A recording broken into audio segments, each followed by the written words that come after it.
Hey, what's going on there, everybody? Do you like false crime? Of course not. That's not a real thing. You like true crime, don't you? So do we. So welcome to Kicker Rocks Podcast, 2 drink minimum. We're talking about true crime today. So sit back, relax, have a drink with us, and enjoy.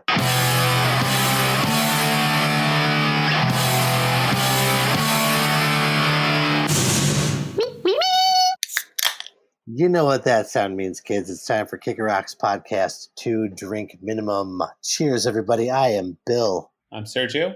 I'm Laura. She came back. Hey, how about that?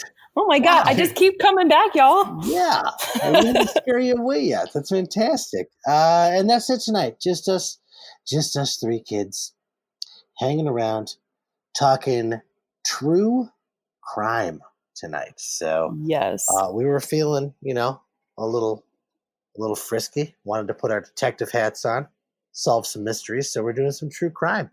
Whether that is a movie, a TV show, a documentary, a podcast, whatever it may be, that's what we're here to discuss tonight. Our favorite true crime shows in the media today. So let's get that started. Does anybody want to put their hand up and take the lead on this one? Because I'll be honest with you, I am not the biggest true crime enthusiast. I do like some of it. I have some things to talk about, but I feel like one of you two or both of you are a little bit more of an expert than me. So, will either of you start us off on the right foot, please? You know what, guys? I'm happy to dive right in because when we first started talking about this earlier, I got really excited because it really brought up some memories of all this like true crime stuff that I used to be really into when I was younger. So instead of talking about, what's the new, most current true crime things that are going on right now, I hope you guys don't mind me taking this back to my right after college years when I was really into reading books about serial killers. And I know that probably sounds really freaky and scary, but I'm going to talk about it anyways. So when I was in my mid-20s, yeah, this is sounding really bad. When I was in my mid-20s, for some reason, I found this one book called Zodiac Unmasked. Have any of you guys ever read it? No, but I've heard of the Zodiac Killer. I'm guessing that this same. book, and you guys may have seen the movie back in 2007 called Zodiac, starring Jake Gyllenhaal and Robert De Niro and Mark Ruffalo. That movie was based Robert on Downey this book. Jr. Robert Downey Jr. Okay. Oh, I'm sorry. What did I say? Robert De Niro. Oh, sorry. That Zodiac. That Zodiac. This book, that movie was inspired by this book called Zodiac Unmasked. And the book was written by Robert Graysmith, who is the character who's portrayed in that movie. And he was the journalist who was involved at that time during those killings. And he had a big part of trying to help the newspaper and the police in San Francisco, try and hunt him down. And we all know that the Zodiac Killer was never captured.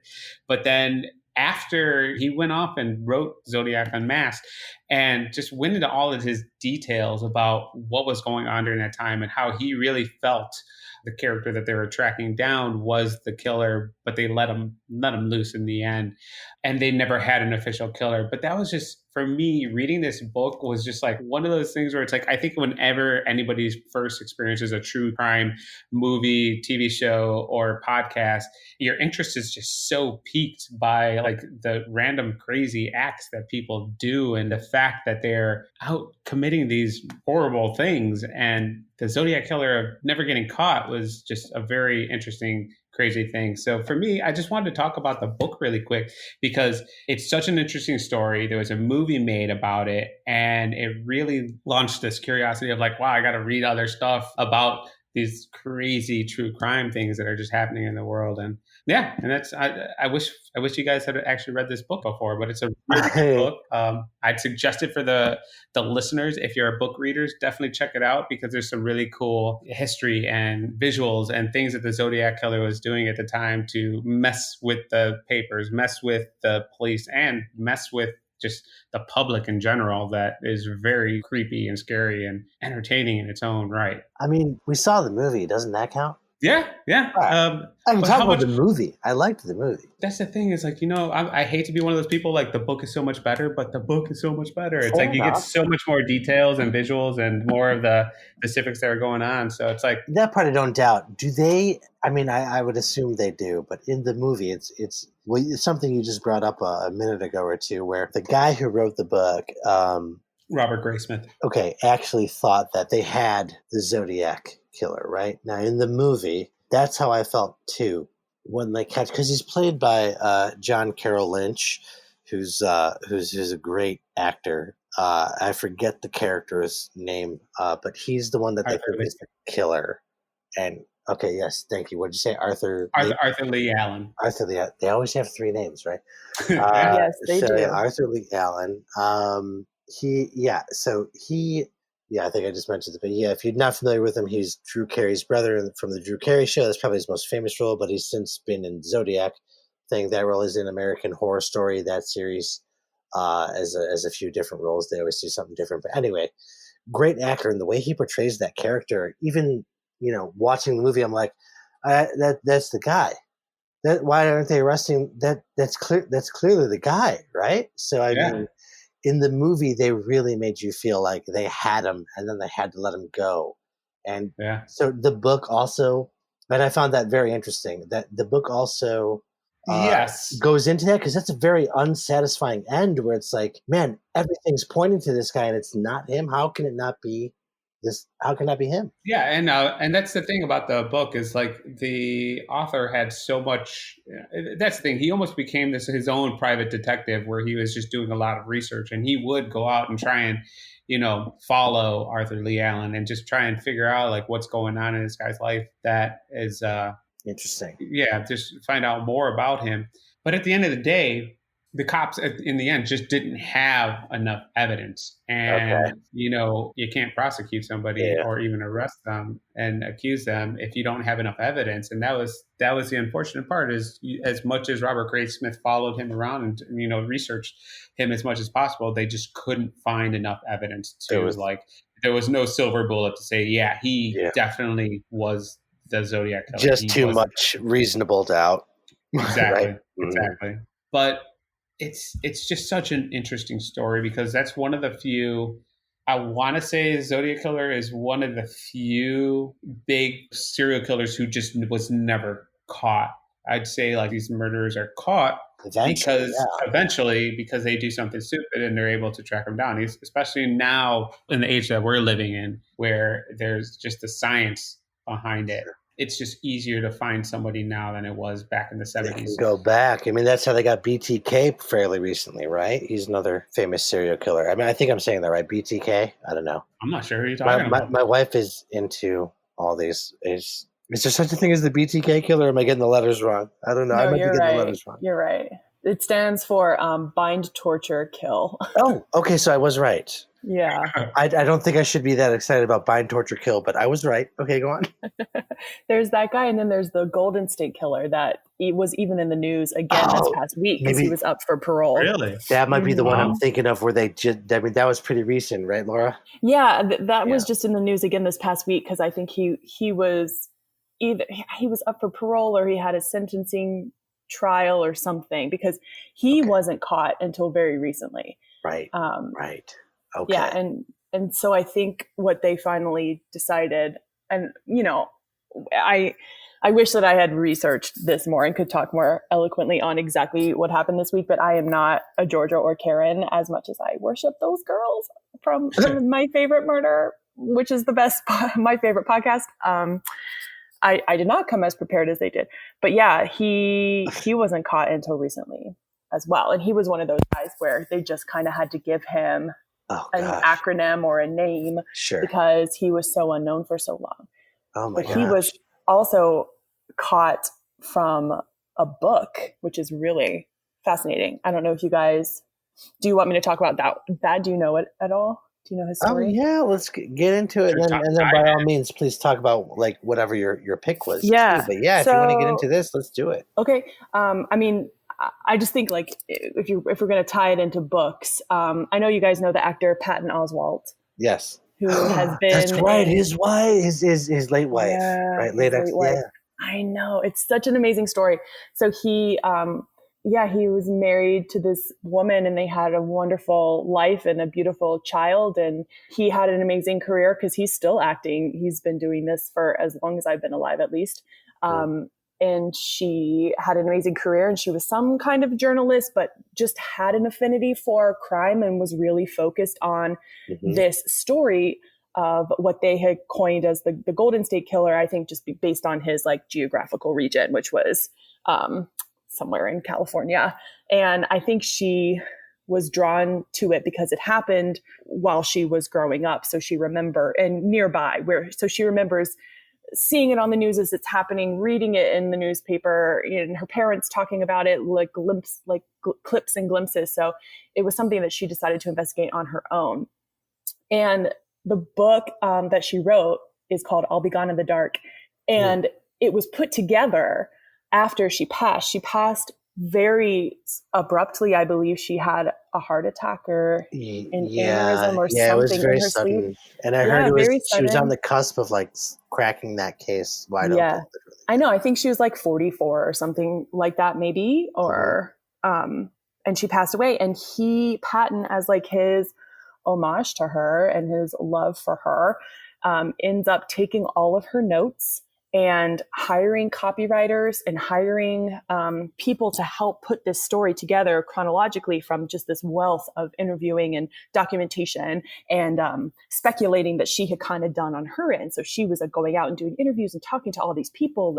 And the book is really interesting because it follows a format that you would expect it to. And then there's a page that's written in like italics where it's like, this is where, we weren't quite sure where Michelle was going with this. And so we've kind of taken liberties to assume that, this would be the next step and blah, blah, blah, blah, blah. So you can tell that the book isn't 100% polished, that so many people came together to make this happen and published it. And it was basically just Patton saying, this was her life's work and I wanted to do it justice.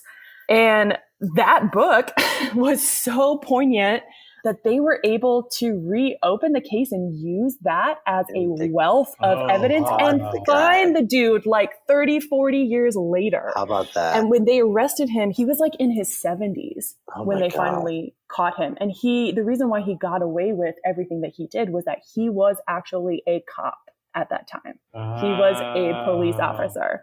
And the details in that book of the sexual assault and torture that he put his victims through is really hard to stomach, but just it's absolutely fascinating. And I think it's an amazing thing for her to have done all that research and as a passion project, and for him, even in her passing, to just express his love for her, to find the people to help put it all together and just publish it for funsies.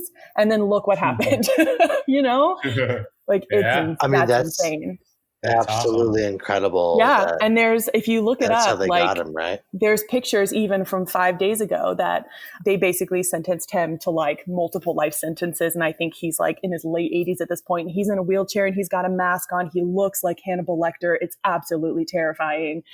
What a freak. Wow. What a freak. Yeah. So that's a good book too, but it's one that I read and was fascinated by and got through it really quickly. I think I read it in a weekend and then immediately had to go out to my little free library at the neighbor's house, across the street, and put the book in there because it was an energy that I didn't want to keep in my home. Sure. It scared me. Yeah, for sure. But to that point, it's crazy how these true crime books, just you just read right through them and you can't, they're like page turners. You can't put it down. It's you just want to get through it because it's just so intriguing. I think you said it last week in last week's podcast where you're just you just enjoy seeing what these people are doing and why they're doing it. And it's so confusing that it's just so amazing to just dive into those types of books and stuff. I mean, it truly is the art of storytelling to be able to either present it in documentary form or in the form of a novel, but to take a story like that and figure out how to exactly piece it together, to take someone on that ride, because it's more than just entertainment. It is like a psychological deep dive. And in order to present it effectively, you have to know how to kind of psychologically manipulate your audience so that they're 100% invested and doing the page turning and burning through a book in a weekend. Yeah. Because there's a lot of gruesome stuff in there too, where, you know, it's really easy to be like, maybe that's not for me. So there's an art to putting that together for sure. Yeah, I mean, maybe that it, you know, in some respect, it had to be that way to get attention, so that they do open the book again, no pun intended, to catch this guy, right? And then that's what they did. So maybe it had to, you know, get into those details and stuff that are uncomfortable, yes, but necessary, I think, at the same time, you know, in order to call attention to it and say, hey, we got to get this guy. You guys missed a lot of things. You know, and that's incredible that years later, through her research and that book that was created, they were actually able to track him down and get him. That's awesome. Yeah, and to arrest someone who's like, I'm unsure if he went on to have kids or grandkids. Oh, if he had like a family life? Yeah, I don't know that. To like essentially like roll up and arrest like somebody who looks like your grandpa is like hobbling out with a walker, you know. And be like, yeah, grandpa was the Golden State Killer. What? Yeah. Wow.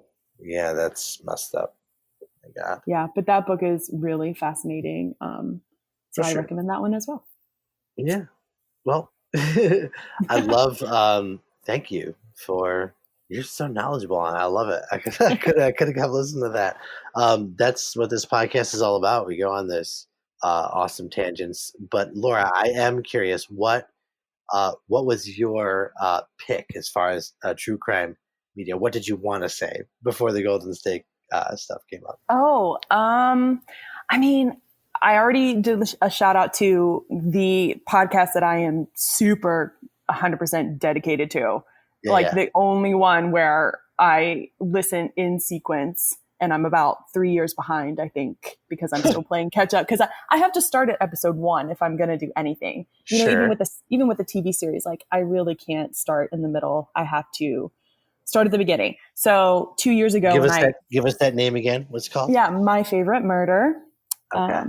It's done by 2 females. One, I think one was like an amateur comedian, and one was a little more experienced and also has a lot of writing clout. Like I think she wrote for the Ellen Show, and I think she may have worked on some sitcoms, and she's a little bit older. And they befriended each other in the comedy scene in LA, figured out they had this common interest of true crime, and were like, oh, let's just kind of like, let's do a thing and see what's going to happen. And very quickly found their audience, very quickly. And I feel like within a year of doing podcasting for fun, they were on tour and doing live shows like around the world. Going and they were here. I wish I could have seen them when they were here a couple years ago, but they played the Chicago Theater downtown and did a live podcast show there. And it's so much fun. They are really just raunchy, no filter, like absolutely the kind of women that I relate to and like want to hang out with, where like I was gonna say, I'm glad you said it. I was gonna be like, oh, perfect for you. Perfect. Oh, it doesn't sound familiar. Yeah, we're like, they can literally talk about anything. And there have been so many cute little one-liners that have come out of their mouths at various times that fans have then taken and run with, and they've turned into t-shirts or like cross-stitch embroidery or like enamel pens. And it's funny stuff. Like they're like, stay out of the forest, you know, because they keep just like stupid, fun stuff. And their that's catchphrase great that they can have fun with it, though. Like, that's cool. Oh yeah, they're comedy girls, but they're like dark comedy girls who talk like truckers, which is my wheelhouse 10,000%. And they're hilarious. They have a little bit of like the Valley Girl kind of like vocal fry, like this type of, you know, thing that I kind of had to get used to in the beginning. And I was like, oh, I don't know if I can hang, but very almost immediately sold on their personalities and how much fun they have with each other, because their whole setup is they'll each present a murder story to the other, and the other one's reacting. And they've done so much research, and they've got pages, and they flip through, and they're just laying on the couch, and they'll talk openly. They're laying in the couch, and it's hot in LA, and like they're in their underwear or whatever, and they're yelling at the cats and yelling at the people outside. And, And one presents the story. They go like, oh, who went first last time? Okay, Karen, you go first. And Karen will tell her story to Georgia, and Georgia just purely reacts to it. And then they'll flip, and then they'll do the other one. So there's like 2 good stories per episode, typically. And then it's segued into like smaller things too, where every now and then they'll have a mini-sode, and it's like hometown murders. So people will email them and they'll pick their like favorite 5 and retell other people's hometown murders or stories that they remember from their childhood. And it's, I just love it. I love it. No, this is perfect because like this is definitely one that I just subscribed to it. I'm definitely going to start listening to it because I've been doing, just for some reason I enjoy listening to the podcast during, the workday. Just put that on and just like let that play and like listen to the stories that are being told. And this is definitely going to be on my itinerary of things to listen to. So yeah, this is awesome. Same here. Yeah, I love podcasts. Obviously, we know that, but. Yeah, I'm sold. I was sold on the title. My Favorite Murder is pretty great. So if they can actually, talk about these things and they do the, a little bit of dark humor in there, I'm in. Yeah, I'm definitely gonna give it a listen. I think you guys would enjoy it. Like I started it probably 2 summers ago when I had to fly home for my brother's wedding, and I get severe panic attacks on airplanes. You guys don't know that about me because when we went to LA, I flew out of Milwaukee because I had to take my dogs to stay with my friend. So I flew alone, but like airplanes and I do not get along. And so I knew I needed something to look forward to. And I was like, hey, like you're going to be fine. Like you've got a murder podcast to listen to. Yay, it's going to be so fun. And I like tricked my brain, except for the 5 minutes where I was severely nauseous and puking on the 12 passenger propeller plane that I had to take, where I was like, is this from 1942? Like what the, like I'm going to die. Cause I had to like fly into Charlotte and then take that tiny plane to Tennessee. So aside from that, 15-minute plane ride where I was just literally puking the whole time, I distracted my brain with, fun murder times with badass babes. Nice. I'm trying to see how many episodes they have at present date. And it looks like 236 full episodes and then 189 mini episodes. Wow. And I've been listening pretty consistently for 2 years. And I, according to my Spotify, am only, hang on. Wow. Yeah, I know. Awesome. I know.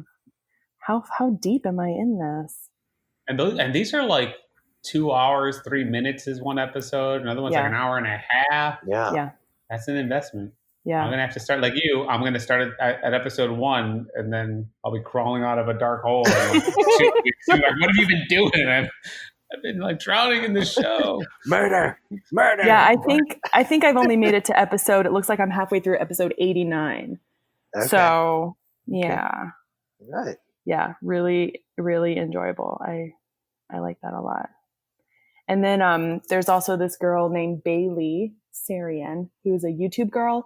And she's been an Instagram YouTube girl. She's one of those ones that does just beautiful full face beats and like drag queen type makeup. And she's covered in tattoos. And I've been a fan of hers forever. And then I think within this past year, she stumbled upon what has launched her into being a huge success and being able to do YouTube full time. Like she just bought a house, like really, really doing well.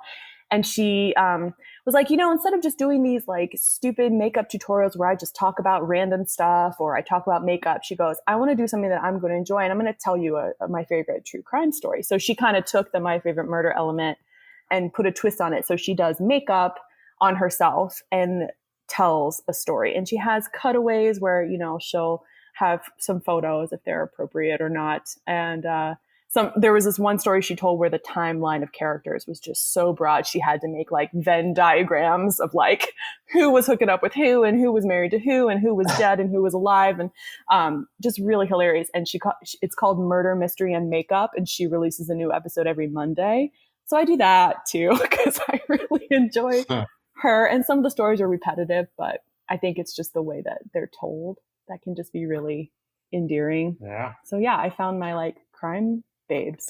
Nice. Yeah, it's Bailey, Georgia, and Karen. They're my boos. All right.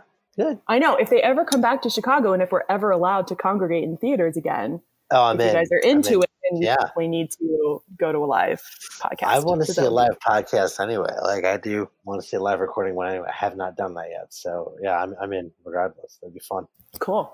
Okay, what about documentaries? Like, have you guys Netflixed anything like that? I have. Yeah. That's actually my pick is a pretty recent Netflix documentary that was like huge during the start of this pandemic. Actually, around April or something, March, April, I think it came out.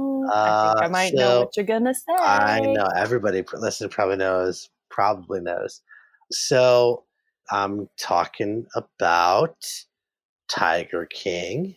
Oh, that's not what I thought you were gonna say. That's how you thought. Oh, No. that's great. That's great. I'm glad I surprised you. I think Tiger King counts. So I'm not. I've never seen it. Okay. Well, let me tell you about it. It's crazy. Please do. Yeah, I'm not. You know, I think after this podcast, though, now that I'm talking to you guys and thinking about it, I might get more into true crime. Who knows? But my wife, Megan, is very much into true crime shows and podcasts and movies and anything you can throw at her that's true crime. She eats it up. She loves it. So, like, I've come home several times to her watching Snapped, which, for those who don't know, is a true crime show mostly about women who kill their husbands, mostly. So, and how are you sleeping at night, Bill? It's with one eye open. With one eye open. Yeah, so it's pretty great. But so she's into all that stuff, and she told me, "Hey, we have to watch Tiger King." And I'm like, "I've heard of it. I heard it's ridiculous, but all right, I'll bite. I'll bite. No pun intended. Right? Let's check it out." And so you get into it, and look, there's that part of me that is like, this is just a bunch of like fluff, for lack of a better term. This is just a bunch of, shock and awe. You're showing me these crazy people just to get me to watch. And I think a lot of it is that. However, that being said, I had to watch the whole damn thing because it just gets your attention, I think, and it gets to the point where the craziness it just doesn't phase you anymore. Like it's like, okay, what else are they going to throw at me? It just keeps escalating to the point where you're not surprised by the end of it how crazy this real life story gets. So it involves the main, I guess, character. He'd probably want to be called a protagonist, I'm sure, is Joe Exotic, who owns, I believe it's in Florida, owned a wildlife resort, mostly for big cats, right? Tigers, lions, things of that nature. And how he himself is a character. I mean, his name's Joe Exotic, so he's already a character. And it goes through his story and how he is competing with other local, also wildcat owners, apparently. So that's like a thing. There's multiple people in that industry that own these resorts where people can go and see these giant cats and other exotic creatures living. So not necessarily a zoo. It's kind of a zoo, but it's not really. I don't exactly know how to explain it. It's they try to play it off like it's a habitat, really, and that they're saving these animals. No, but you quickly kind of see how they're not. In my opinion, I think this. I think I've said this before when I talked to you guys when this first came out. I really feel like this documentary started out as almost like a Blackfish type of documentary, if you've ever seen that, about the killer whales that are in like SeaWorld and stuff in captivity. I think it started out to be that, only with tigers and big cats. But it lost its way because this other story was so crazy that it had to follow it. You know what I mean? So that's the sad part. The saddest part about all this to me is that part of the story really gets lost in the Tiger King kind of drama that is surrounding everything. but really these cats, you realize, are not living in the best conditions. They're not being treated the best, even though, you know, the owners and stuff would have you believe they are and everything. It's pretty obvious to me that they're not. And that's a very sad part that gets overlooked. I just wanted to mention that really quick. I don't know if anything's being done about that. I'm not sure, but that is a very sad part. But aside from that, the other, you know, drama that's going on around that story is just so crazy that it takes all the attention from that, and the documentary becomes about that instead. And there's like an attempted murder involved, because of course you have the owners of a couple of these places arguing and fighting with each other. One of them may or may not be a cult leader. The other one may or may not have murdered her ex-husband. You know, it's insane. This cast of characters that it's almost too crazy to be true, but it is true. And I think that is what, you know, captivated everybody. It also came out at the perfect time when a lot of people had to stay home and there was really nothing else to binge. So it kind of had this, like, this is a crazy thing to talk about. It was a water cooler discussion without having a water cooler to go to. So I think that may have been also what drove it. But ultimately, if you haven't seen it yet, it's wild. I forget how many episodes. I think 6 or 8, somewhere around there. But it's a absolutely crazy documentary, and I still do think it is very sad that it. I really do feel like it was supposed to be about those big cats not being treated right, and then it kind of got skewed with these crazy characters. So anyway, that's my opinion on it. I think that qualifies as true crime. It's a true story, at least. So that's my pick. Tiger King is a wild ride, if you're so inclined. Well, I like I said earlier, I haven't seen it, but I did a quick search, and it does come up as a true crime genre. So definitely, definitely on with that. It counts. And It counts, kid. I'll be honest. The reason why I didn't watch it when it was popular early on is because of how much I kept on seeing people talk about it on social, all the memes and all this other stuff. It really deterred me, but I think enough time has passed where I think I will have to give it a shot. Oh yeah, you know? You're gonna have to let me know what you think. Yeah.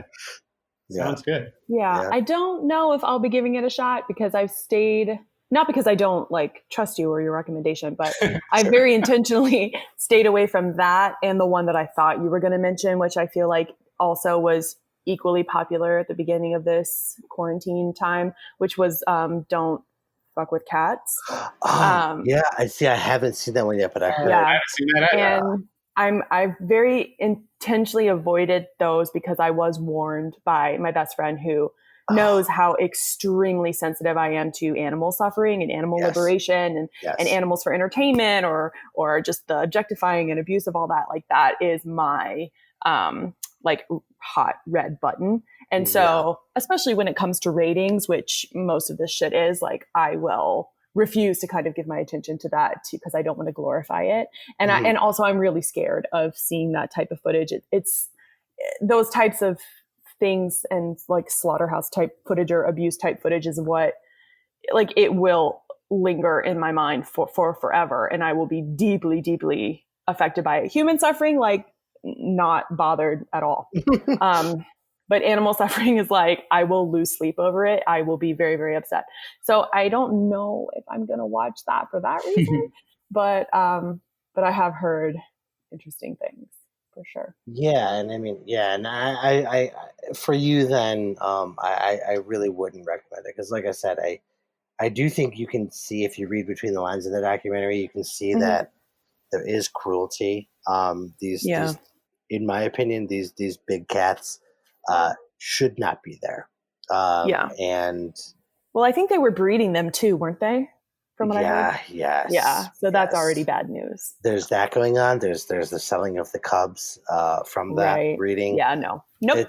Which is illegal, which is also illegal too. And it should be. But yeah, they were still doing it. They were finding a way to do it. And yeah, that's what I'm saying. Like, that is in this documentary, but it is I feel like it's nowhere near the focus of it, and I think Okay. the people pull that focus away, which is that's where I'm torn, because I do feel like I said in the beginning, I feel like a lot of it is this shock and awe um, thing that is just a bunch of fluff and maybe unimportant stuff that is taking away from the real story, which is get these cats the hell out of there because they cannot. This is terrible for them. So that's, I don't know. I mean, take that for what it's worth. But yeah, for you or any other animal lover out there, Laura, I think they'd probably be upset watching this as well. So yeah, there you go. However, does have its plenty of what the fuck moments that'll bring some laughs, I guess. So I guess there's that. Whether it's warranted or not, I don't know. That's for not for me to decide. But there you go. That's my pick anyway. It was entertaining while it lasted. Okay. Well, do we want to do quick hits? I mean, we're about almost 40 minutes in. This is a good one, actually. Wait, I know. I got one more to pitch. Yeah. Why don't you do this one, Laura, and cap us off? Send us away well, because mine wasn't. Oh, wait. Good. But there's another thing I want to bring up too. Oh, hell yeah. Then you can we go. do it for round robin? Oh, well, yes, I please. don't care. I always say yes to that. I thought you wanted it shorter, Serge, but yeah, let's do it. Well, the only thing I want to bring up really quick is this kind of talks about a podcast and a Netflix show. But Laura, tell me really quick, have you heard of this podcast, Crime Junkie? I've heard of it, but I have not listened. It's next on my queue.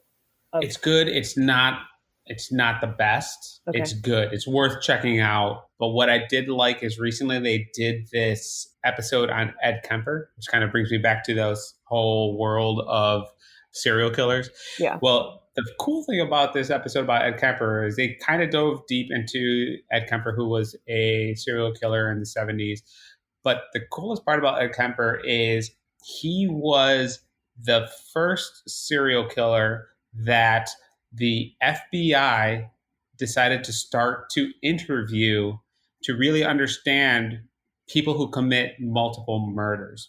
This is the 70s. They didn't have a term for serial killer yet. They were really just starting to dive into the psychology behind it, and I'm going off on a tangent here, which brings me to a really good Netflix show called Mindhunter. Have either of you guys seen that? Yes. I have not, but all of my friends have been like, you're going to love it. Oh my God. That, like, when I listened to this podcast about Ed Kemper, I'm like, I know this story. And then they started talking about Mindhunter, and that made me go on to this whole thing about, in my mind, like, Mindhunter was a great Netflix show. They did 2 seasons. Unfortunately, I believe they just announced recently that they canceled the show. They're not going to do a 3rd season.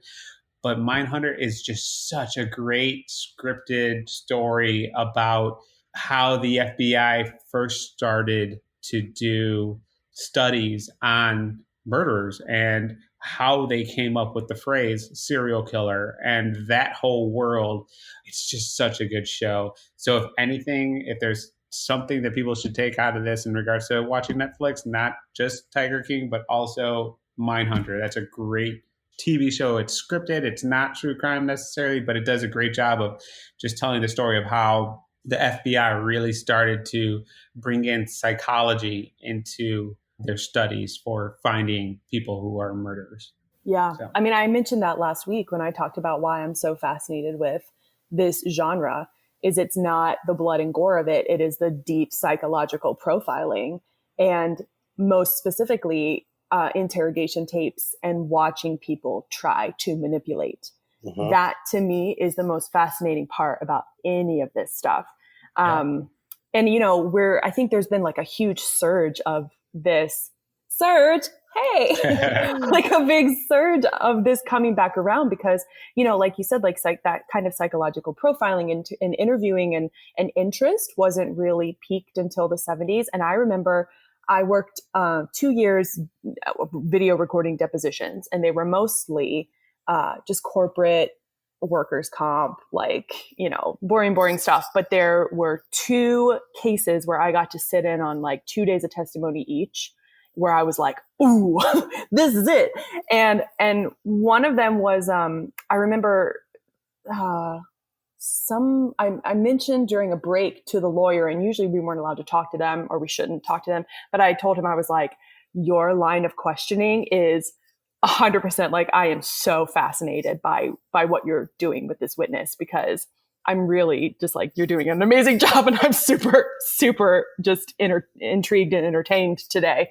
And he was like, oh yeah, well, I blah, blah, blah. And I wrote a book, and turns out that he wrote a book, and I can't remember what it's called, but I will find out and we will link it to this. But he was one of the original prosecutors in the first case in the early 80s that actually used like DNA blood profiling, because that didn't come around until the early to mid 80s. Yeah. DNA swabs and blood and things like that. So there are so many cases that have been reopened because of that advancement, which is cool. I'm glad I'm around for it. Yeah, but like, absolutely. I think my interest in all of this was really peaked when I was younger because of the JonBenet Ramsey case, because that was just so fascinating to me as a child. Like, I was older than her, but not by a lot in that whole situation. And you go back and watch those parents' interviews, and Dr. Phil did like a 20-year anniversary a few years ago, 2 or 3 years ago, where the brother was interviewed for the first time ever. And you want to watch a super weird behavioral analysis, you watch that brother try to give an interview. And then you watch the... Wait, how old is the brother at the time? I think it was something like she was 6 and he was 8 or something like that. And I mean, I'm on team like the brother did it and the parents covered it up. There's a lot of conspiracies and a lot of stuff about that. But anything I know about that case, and I know it pretty well, it just seems like it was an accident. He had a lot of rage issues, and there were lots of weird things that he had done, like, pooping in her bed and smearing poop on the wall, where you're like, maybe that kid is not 100% normal, right? Yeah. Maybe there's some attention grabbing here that's like happening in a not healthy way. And so the whole the brother did it theory is that, they came down for a midnight snack because there was undigested pineapple in her stomach. So it proved that she had to eat it at a certain time based on the time she died for it to still be whole, blah, blah, blah. And then there was like a bowl on the table of like pineapple and milk, and that was her favorite treat.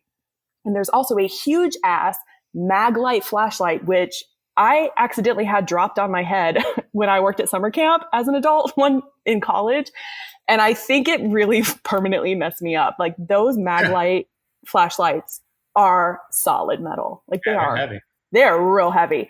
And there's a whole Maglite flashlight that's like in the crime scene photo. You see the bowl of pineapple on the table. You see the Maglite flashlight on the counter behind where the note was written and left, right? The ransom note or whatever that was like 12 pages long or something stupid, where they were like, nobody who just accidentally commits a crime is going to now sit in your kitchen table and write a 12-page note. Like, it just doesn't happen while you're sleeping upstairs. So anyway, the whole theory is that based on the mark on her head, that it was like blunt force trauma. And then the whole like sexual abuse and strangulation was staged. And so what they think is like the brother accidentally, in a fit of rage and like a quibble that these kids were having, hit her over the head, did more damage than he thought.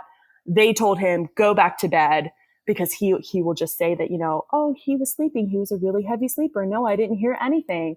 And I think that the parents covered it up to protect him, to not let him know what he did, to spare his psychological demise, as a person, and to, probably spare the state taking him away and institutionalizing that child forever.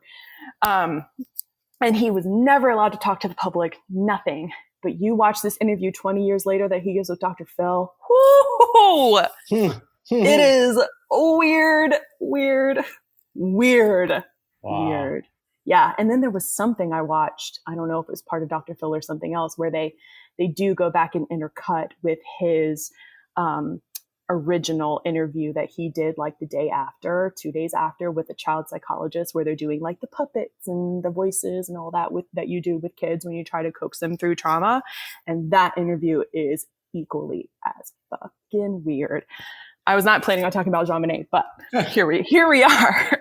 But yeah, it's all like the psychological profiling is just insane. And I love it. I live for that. Wow. Nice. Laura, do you have another honorable mention that you want to mention really quick before we wrap things up? Yeah, for sure. It's another Netflix documentary. I don't know how old it is. I think it might have come out in 2018. So I don't know if you guys have seen it, but it's called The Staircase. Have you heard of this one? The Staircase. No. I have. No. I have. Yeah. But you haven't watched it yet. No, I have. I've watched it. Yes, I've seen it. Okay.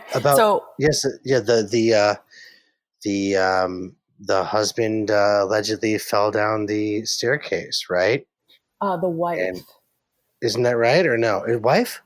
The wife died at the bottom of the staircase. Oh. And the husband comes in from sitting out at the pool alone, supposedly, to find her lying in a puddle of blood at the bottom of the staircase. But isn't it like the second time she fell down or something like that? Isn't like more than one time she fell down the staircase? Like he's tried it multiple times? Isn't that a part of it, or am I misremembering? It's part of it. So the interesting thing about the way this one is put together is I feel like a lot of times with, podcasts and books and documentaries, like the whole story is already there and they're just figuring out how to tell it in whatever medium they've chosen to tell it in, right? So it's more about editing and piecing together this story to pique someone's interest and take them on that journey. What's interesting about The Staircase is it's a documentary, but it's done in real time, where this guy has hired this crew to follow him around and film his whole experience because he's so confident that he's innocent. So it's really a huge case study of just narcissism and just extreme, like, psychopathic behavior. Yes. And I think I know what they did. They interviewed his ex-wife, don't they? Well, what happens is they were hired by him to obviously kind of present him in a certain way. Because it starts in 2001, which is right. I think the death happens in 2001, and he very quickly is like, I'm going to hire a film crew and they're going to film this process. And they follow him, I believe, until like, what's Wikipedia say? Like 2014, 2017.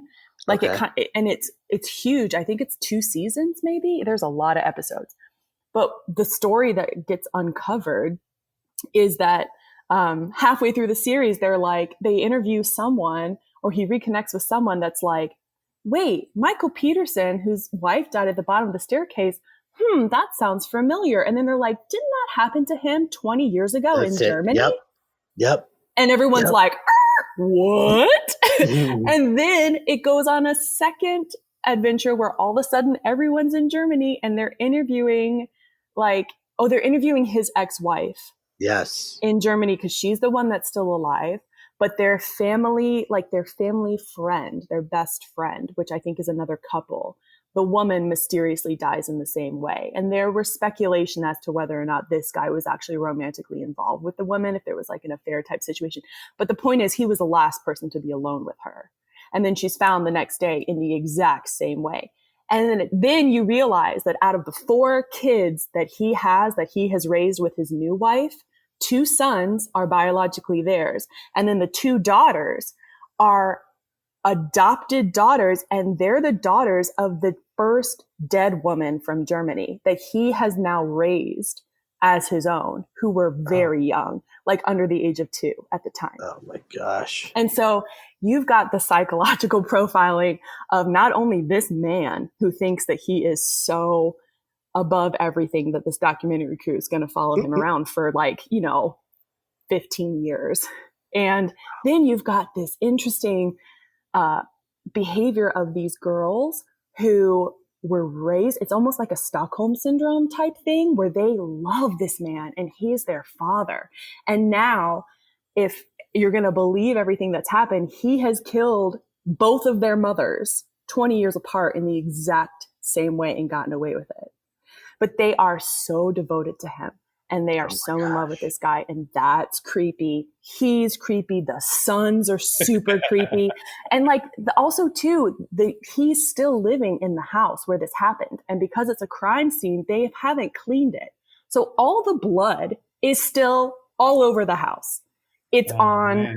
it's on the drawers in the kitchen, and like they show him God. cooking for his family and charming the cameras, and he's always looking at the cameras and like telling jokes and being Mr. Nice Guy. And then they show him reaching into the drawers, and there's like blood prints all over, and I'm like, what kind of person can like dealing with this grief of losing the love of their life can then continue to live in the house laughing and carrying on and cooking family dinners and having the best time while stepping over the large blood stain on the floor? It's still a crime scene. It is the weirdest thing I have ever God. seen. Ever. Okay, so that's where I got confused then, because I don't remember it being this many episodes, which means there's a lot. I did not finish this. You did not. But I did watch bits and pieces of it, probably because I'll bet you Megan probably finished it.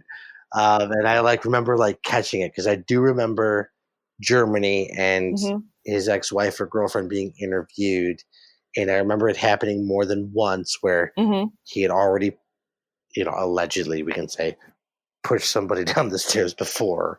Right. Yes, that is ringing a bell, but all this other stuff, the kids stuff especially, I don't remember any of that. So I need to rewatch this, apparently. Yeah, Sounds it good. is really interesting character behavior for sure. Okay. And I like that too. It's told in real time. Like, obviously it's edited later, because we all know how most of the story kind of comes together with editing.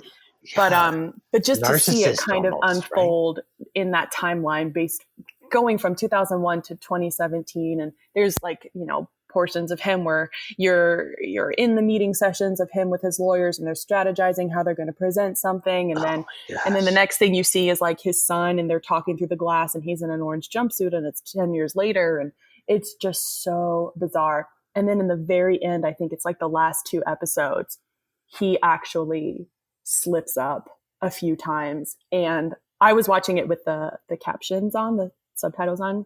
It was actually when I was at Isla's house and she was doing my hair, and I was sitting under a blow dryer, and I was like, there's one more episode left. I have to watch this. And she watched it with me, and we had the subtitles on, and there were multiple times where both of us, me having followed this story all the way through and her only seeing this episode, had to stop, rewind, and be like, what did he just say? Did he really just admit to something? Because he got so cavalier with this film crew and with everybody, and thinking that he was so above everything, that he actually makes some really big mistakes in his language in the last episode, where you're like, what a psycho. It is really terrifying. And he's a writer. He's a published writer. And I don't know if he's written crime or what he's written, but but that's why people are like, oh yeah, he's trying to spin this story as if it's a story that he's written, but it doesn't actually match up with what happened. And there's this whole segue thing with him in the dark web and meeting up with men for sex and all this stuff, and did she find out, and blah blah blah. When they seize the computers, of course they find all the information, and it's just really, really, really interesting. Oh my goodness. Yeah, it's a good one. All right. Well, yeah, it takes a strange turn. Yeah, Several, many strange apparently. turns, and yeah, it's a nail biter for sure. But if you can look at it from the humor of just watching this guy going wow, how crazy do you have to be to really think that everyone watching this just 100% loves you? Yeah, because that's how great. He's trying to pass himself off, and that's the most terrifying thing to me, is the fact that he's just so cavalier and charming about it, and he thinks he can get away with it. It's so messed up. Wow. So yeah, watch that one, and then we will talk about that after you've seen it. I have to rewatch it, because now I feel like I've only seen 2 or 3 episodes, and I didn't get the whole story. So oh yeah, I have to watch the whole thing. I mean, I just gave away some major plot points, but it's all right. But yeah, and it's funny that you just brought that up, because as you're talking about this storyline, I feel like I might have watched some sort of documentary or something that was shorter, not a series, because the storyline sounded familiar, but I definitely need to check out this Netflix series to get all the details, because man, that's just crazy. That's crazy. I think that's my favorite thing that I have seen in terms of just being so fascinated by a story. And it wasn't scary, really. It was just 100% the psychology. It's the twist. It's the twist of it happened 20 years earlier situation. Yeah. And watching these girls just totally idolize this man, it's terrifying. Wow. Yeah. Have fun with that one. Sleep tight, you guys. I have one more quick one, and then we can wrap it up. But mine is, I don't want to give too much away with it because I do want to I'm encouraging people to watch this one. It's also fairly short, so if I talk too much about it, I think it's going to it might ruin some of the twists in it. But it's on HBO Go. It's a documentary. I want to say it's 4 episodes, 3 or 4. It's called McMillions. Have you guys heard of this one? No. Yes. Or seen it? So this one is one that, like, this is the kind of crime that really intrigues me in my conspiracy theory brain and going down the rabbit hole on a lot of these things. So if you recall, which I'm sure everyone's seen, McDonald's used to have it. I think they still do run, although they may have stopped it now after this documentary. I'm not sure. But they used to have, I think like Jewel does it now too or something, but they have the Monopoly game, right? Yeah. Where you get the right pieces, and if you get all the pieces, you win that prize. One of which was like $1 million or something. That's like if you get the Boardwalk and Park Place, that's the grand prize, and you get the million. But they all had good prizes, right? So we all remember that. We all remember thinking, oh, what if I win? There's might be a chance to win. At least I do. But I can remember as a kid, collecting them, right, and always being one off, always needing that last piece for every single one of them, right? Well, turns out I never had a chance. Neither did anybody else, because it was rigged. And the documentary goes into the interesting parts of it are not only who rigged it, but why and who he was rigging it for. It starts to get into, without giving too much away, there's ties to the mafia even. And it's basically like this guy, it's kind of like a whole group involved, but mostly this one guy rigged the whole system so that he could, consistently the $1 million would go to whoever he wanted it to go to, right? So it's just this crazy story that, again, is one of those like too crazy to believe it's true, but it absolutely is type deals. And it's just one of those things where you just look and I'm like, I remember that game. That was a fun game, right? Well, not really. It was maybe the most corrupt sweepstakes ever in the history of the world, apparently. So when you watch this McMillions thing, how he got away with it is amazing when you consider the scale that this game was actually on. Wow. So, but yeah, it gets pretty wild. It made me a little angry at times watching it. Like you start going like, oh, I can't believe they got away with this for so long. But that's part of the fun, I think. So a different kind of crime, right? But still, nevertheless, definitely a crime. Yeah, for sure. So, and who knows, when you're dealing with millions of dollars, maybe somebody did have to die in the end. I don't know. Maybe there is a murder in there somewhere too. Who knows? But yeah, McMillions, check it out. And Bill, as soon as you said it, I watched the 2, and it was fun to watch, and it was just kind of, for me, there was this comedic perspective of like, wow, like these mobsters were able to just like trick McDonald's, like, and like McDonald's had no clue that this was going on. See, that's where I go down the rabbit hole. Did they really not have a clue? You know what I mean? Like, did they get paid off or something? I don't know. Who knows? I don't really know. I don't, but I think there is that aspect of like, how could all these people not know this was going on? It's just so crazy. And, when you talk about the amount of money that just exchanged hands over this sweepstakes that was apparently legit, right? That was looked at as being legit, it's crazy that how unlegit it was. Yeah. So, yeah, it's pretty wild. All right. Well, there's some true crime right there. I need to apparently rewatch some documentaries and definitely listen to some new podcasts And I'm sure everybody listening wants to as well. But until then, which one of you guys wants to take us out? Because Tony ain't here right now. I will do my best, but I am going to fail horribly because I'm really bad at this. And that's just like the nicest way I can say, Tony, we miss you. Why aren't you here? We really need you here to end these podcasts. With that being said, this is Kick Rock 2 Drink Minimum coming at you live from Chicago, North Side, South Side, and in the middle, Chicky Wickle Bow Wow Town, now, how, now, blah, blah. That was perfect. And that's going to do it for this week's episode of 2 Drink Minimum. Thank you so much for tuning in. Did you like what we had to say? Did you hate it? Were we a crime on your eardrums there? I don't know what I'm getting at with that. But anyway, you know where you can let us know that? You can like and comment on our Facebook page. You can comment on iTunes. You can subscribe to our podcast from Spotify or whatever your favorite podcast medium is. We really appreciate you guys listening. Thank you so much for joining us. This has been 2 Drink Minimum. We've been drinking, thinking, and talking shop.